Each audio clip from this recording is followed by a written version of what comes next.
Nah, saudaraku, kita melihat cara hidup sidang pertama. Kita mengetahui sidang pertama, saudaraku, berhasil. Sidang pertama bertumbuh dengan pesat. Sidang pertama mengalahkan dunia, saudaraku.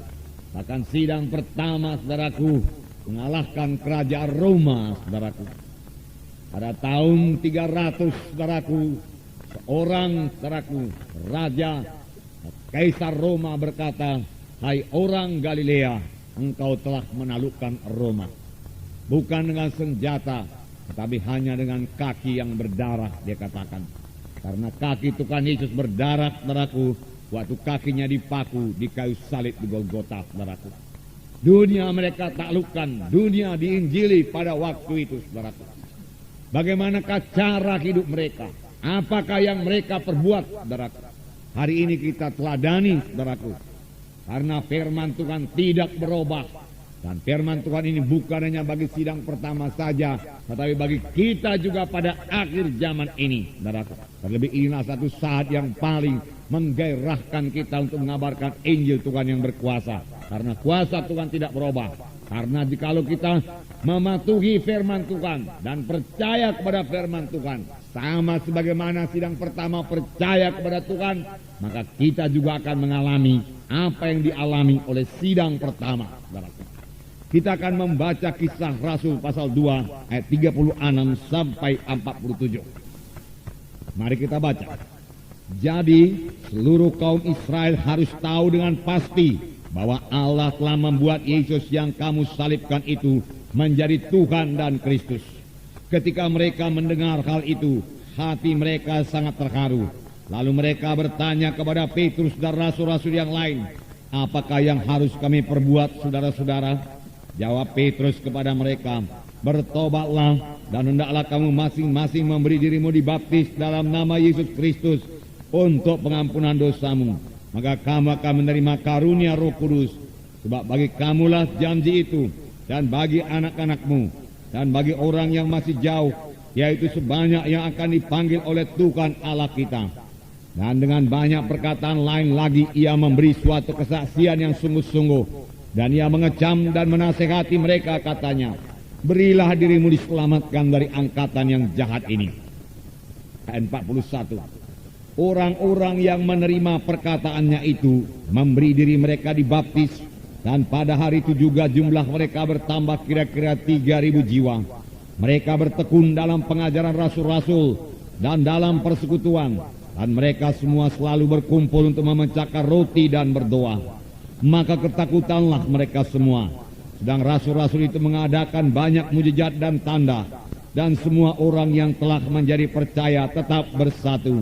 Dan segala kepunyaan mereka adalah kepunyaan bersama, dan selalu ada dari mereka yang menjual harta miliknya, lalu membagi-bagikannya kepada semua orang sesuai dengan keperluan masing-masing. Dengan bertekun dan dengan sehati, mereka berkumpul tiap-tiap hari dalam bait Allah. Mereka memecahkan roti di rumah masing-masing secara bergilir, dan makan bersama-sama dengan gembira dan tulus hati, sambil memuji Allah. Dan mereka disukai semua orang. Dan tiap-tiap hari Tuhan menambah jumlah mereka dengan orang yang diselamatkan. Saudaraku, firman Tuhan ini dimulai daripada khotbah Petrus yang berkuasa, saudaraku. Petrus berkhotbah kepada orang-orang Yahudi, saudaraku, pada waktu hari Pentakosta, saudaraku. Saudaraku, inilah dia orang-orang Yahudi yang menantang Tuhan Yesus. Tetapi dengan berani, saudaraku, Petrus memberitakan firman Tuhan. Bahkan Petrus dengan sangat pasti menerangkan, saudaraku, bahwasanya Yesus adalah Mesias itu. Tuhan Yesus adalah juru selamat yang kamu nanti-nantikan itu. Dia katakan kepada orang Yahudi yang sudah menyalibkan Tuhan Yesus, saudaraku. Petrus sangat pasti. Petrus bebas daripada keraguan-raguan. Tidak ada kebimbangan pada Petrus. Petrus berkata, "Inilah dia juru selamat satu-satunya, dan kamu telah menyalibkan dia." Saudaraku, Petrus begitu berani, saudaraku, dan Petrus begitu diurapi Tuhan, saudaraku.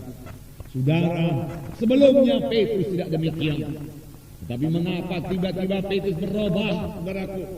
Ini tidak lain, saudaraku, karena Petrus sudah dipenuhkan dengan Roh Kudus.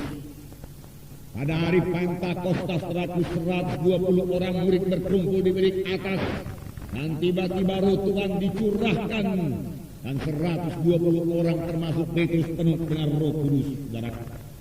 Kita membaca bahwasanya dalam permulaan kisah para rasul, walaupun Yesus sudah bangkit dari kematian, kemudian mau berangkat ke surga, murid-murid dalam keadaan ketakutan. Mereka tidak berani terang-terangan, saudaraku, berjalan di luar. Maka mereka berkumpul di bilik atas. Ada 500 orang, saudaraku, yang menyaksikan kebangkitan Yesus. Tetapi yang berkumpul hanya 120 orang di bilik atas untuk menantikan perjanjian Tuhan, saudaraku. Perintah agung sudah diberikan Tuhan pada waktu itu. Pergilah kamu ke seluruh bumi, jadikan sekalian bangsa muridku, baptislah mereka. Tetapi mereka tidak tahu apa yang akan mereka perbuat. Mereka dalam keadaan kebingungan. Tapi Tuhan tidak membiarkan mereka tetap dalam keadaan demikian. Tuhan Yesus berkata kepada mereka dalam Kisah Rasul pasal 1, saya bacakan sedikit kepada saudara ayat 4. Pada suatu hari ketika ia makan bersama-sama dengan mereka, ia melarang mereka meninggalkan Yerusalem dan menyuruh mereka tinggal di situ menantikan janji Bapa. Yang demikian katanya, telah kamu dengar daripadaku, sebab Yohanes membaptis dengan air, tapi tidak lama lagi kamu akan dibaptis dengan Roh Kudus. Kemudian kalau kita baca ayat 6, kita mengetahui bahwasanya murid-murid sama sekali tidak mengerti apa yang dimaksud Tuhan Yesus dengan baptisan Roh Kudus ini. Dalam ayat 6 dikatakan, maka bertanyalah mereka yang berkumpul di situ, Tuhan, maukah engkau pada masa ini memulihkan kerajaan bagi Israel? Lihatlah, saudaraku, hati murid-murid yang masih sangat duniawi. Mereka masih berpikir tentang kerajaan Israel, kerajaan yang dahulu jaya pada zaman Daud, baik kembali lagi jaya sekarang karena Yesus hidup, Yesus berkuasa. Tapi apakah kata Yesus? Kerajaan yang dimaksud Tuhan adalah kerajaan Allah, saudaraku. Jawabnya, engkau tidak perlu mengetahui masa dan waktu yang ditetapkan Bapa sendiri kekuasanya, tetapi kamu akan menerima kuasa kalau Roh Kudus turun ke atas kamu, dan kamu akan menjadi saksiku di Yerusalem dan seluruh Yudea dan Samaria sampai ke ujung bumi. Sesudah ia mengatakan demikian, terangkanlah ia disaksikan oleh mereka, dan Allah menutupnya dari pandangan mereka. Inilah permulaan kisah Rasul. Yesus naik ke sorga, dengan satu janji kepada murid-murid. Murid-murid yang sama sekali tidak mengerti perkara rohani. Murid-murid yang sudah menerima perintah agung, tapi mereka tidak tahu apa yang mereka perbuat. Tapi Tuhan berkata, tunggulah di Yerusalem sampai kamu dilengkapi dengan kuasa dari Maha Tinggi. Tidak mungkin kamu melayani, tidak mungkin kamu menggenapkan perintah agung dan kekuatanmu sendiri. Aku tahu sampai di mana kekuatanmu. Aku akan memberikan penolong kepadamu, yaitu Roh Kudus. Karena Yohanes membaptis dengan air, tapi tidak lama lagi kamu akan dibaptis dengan Roh Kudus. Dan kalau kamu dibaptis dengan Roh Kudus, kamu akan menerima kuasa. Kamu akan menerima kuasa. Kamu akan lain dari biasanya. Kamu akan berubah. Roh Kudus akan mengubahkan kamu. Roh Kudus akan membuat kamu berhasil. Roh Kudus akan menggoncangkan dunia ini bagimu, dia katakan. Dan kamu akan menjadi saksi bagiku Yerusalem, Yudea, Samaria, hingga sampai ke ujung bumi. Saudara yang kasih nama Yesus, mereka patuh, puji Tuhan.